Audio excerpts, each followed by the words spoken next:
Hello good morning viewers. வாங்க நம்ம ME சேனலில் இன்றைக்கி நம்ம பார்க்க போகிறது முருங்கைக்கீரை தண்ணி சாருங்க.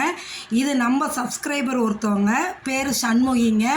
அவங்க வந்து இந்த டிஷ்ஷை கேட்டிருந்தாங்க. மெயினாக வேர்க்கடலையும் முருங்கைக்கீரையும் வச்சு எனக்கு குழம்பு வச்சு காமிங்கன்னு கேட்டிருந்தாங்க. அவங்களுக்காகவே இன்றைக்கி இந்த குழம்பு நம்ம செஞ்சுருக்கோங்க. துவரம் பருப்பே இல்லாமல் வேர்க்கடலையை வச்சு முருங்கைக்கீரை தண்ணி சாருங்க. சூப்பராக இருக்கும். நீங்கள் செஞ்சு பார்த்துட்டு சொல்லுங்கள். ஃபுல் வீடியோ பார்த்தீங்கன்னா தான் இதோட ப்ரிப்பரேஷன் தெரியும். சாப்பிட அவ்வளோ நல்லாயிருக்கும். இதுக்கு தேவையானது பாருங்கள். 1 கப்பு வேர்க்கடலை வறுத்து எடுத்து வச்சுக்கோங்க. 1 கட்டி பூண்டு, ஒரு 10-15 சின்ன வெங்காயம், முருங்கைக்கீரை கழுவி எடுத்து வச்சுக்கோங்க. பெருஞ்சீரகம் நல்லா 1 ஸ்பூனுங்க. இதெல்லாம் எடுத்து வச்சுக்கோங்க. இதை பாருங்கள், எண்ணெய் ஊற்றி வானலில் கடுகு போட்டு ஒரு 4 பட்டை மிளகா கிள்ளி போடுங்க. காரத்துக்கு அதுதாங்க. பட்டை மிளகா 4 கிள்ளி போட்டுட்டு நம்மளுக்கு தேவையான அளவு தண்ணி ஊற்றிக்கிங்க. தண்ணி வந்து இதுக்கு நிறையா தான் ஊற்றணும். ஏன்னு கேட்டால் இதுக்கு பேரே தண்ணி சாறு தாங்க. அந்த இதை எடுத்து குடிக்கும்போது அப்படி சூப் மாதிரி அவ்வளோ நல்லா இருக்குங்க. அதனால் தண்ணியை நிறையா ஊற்றிக்கிங்க. ஊற்றிட்டு இதில் 1 ஸ்பூன் நல்லா ஸ்கூப்பாக தனியாத்தூள் போட்டுருங்க. மல்லித்தூள் நல்லா போட்டுட்டிங்கன்னா, அதுவும் மஞ்சத்தூள் ஒரு 1/2 ஸ்பூன் போட்டு கொதிக்க விடுங்க. உப்பு இதுக்கு தேவையான அளவு உப்பு போட்டு தண்ணி ஊற்றிட்டு இது கொதிக்க விட்டுங்க. கொதிக்கிறதுக்குள்ளே நம்ம மிக்சியில் அரைக்கிறத பார்த்துடலாம். இந்த வேர்க்கடலை வச்சுருந்தோம் இல்லைங்க, அதை நல்லா க்ரஷ் பண்ணி எடுத்துருங்க. நல்லா ரொம்ப நைஸாக பவுடரில் கொஞ்சம் குறப்பாக தான் இருக்கணுங்க. அதையே பவுட்ரு பண்ணி எடுத்து ஒரு பிளேட்டில் வச்சுக்குங்க. இது நம்ம போடுற ஸ்டேஜ் எப்போன்னு நான் காமிக்கிறேன் உங்களுக்கு. அதுக்கு அடுத்தது பெருஞ்சீரகத்தை போட்டு ட்ரையாக ஓட்டுங்க.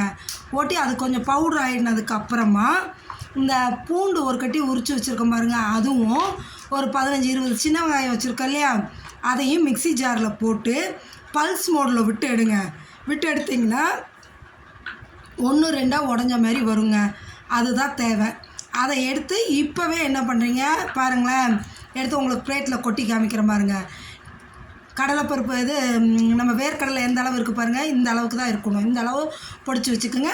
இது வந்து பெருஞ்சீரகமும் பூண்டும் வெங்காயமும் நம்ம இது பண்ணி வச்சுருக்கிறது. இப்போ இந்த பெருஞ்சீரகம் பூண்டு வெங்காயம் நசுக்கினதை கொதிக்கிற தண்ணியில் போடலாம். முருங்கைக்கீரை நல்லா எடுத்து இலையாக கிள்ளி நான் கழுவி எடுத்து வச்சுருக்கேன் பாருங்கள். இதில் வந்து இதை போட்டுருங்க. நம்ம 1-2 அடித்து வச்சுருக்கோம்ல வெங்காயம் பூண்டு பெருஞ்சீரகம், அதை போட்டுருங்க. நல்லா கொதிக்கட்டுங்க. அந்த தனியாவோட பச்சை வாசனை, இதோட பச்சை வாசனையெல்லாம் போச்சுன்னு வைங்களேன், அப்படியே சிக்கன் குழம்போட ஸ்மெல் நல்லா இதில் வருங்க. நல்லா கொதித்ததுக்கப்புறமா இந்த வேர்க்கடலை பவுடரை அதில் போட்டுருங்க.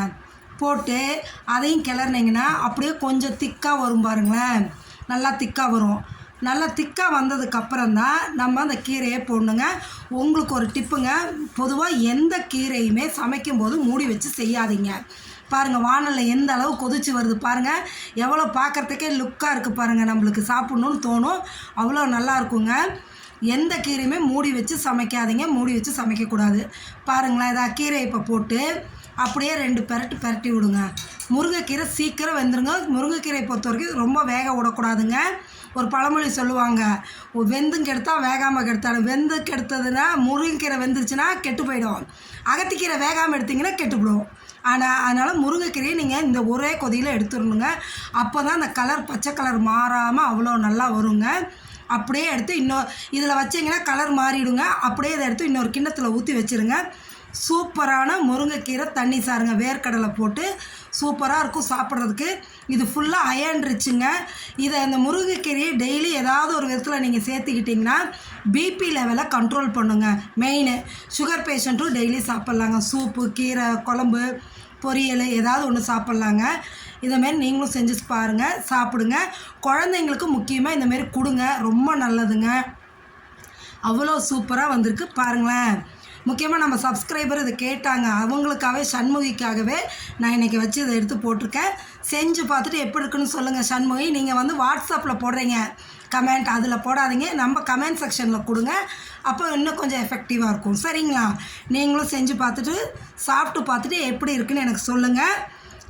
எல்லோரும் உங்கள் ஃப்ரெண்ட்ஸுங்களுக்கு ஷேர் பண்ணுங்கள், லைக் பண்ணுங்கள், கமெண்ட் பண்ணுங்கள், சப்ஸ்கிரைப் பண்ணுங்கள். Thank you viewers.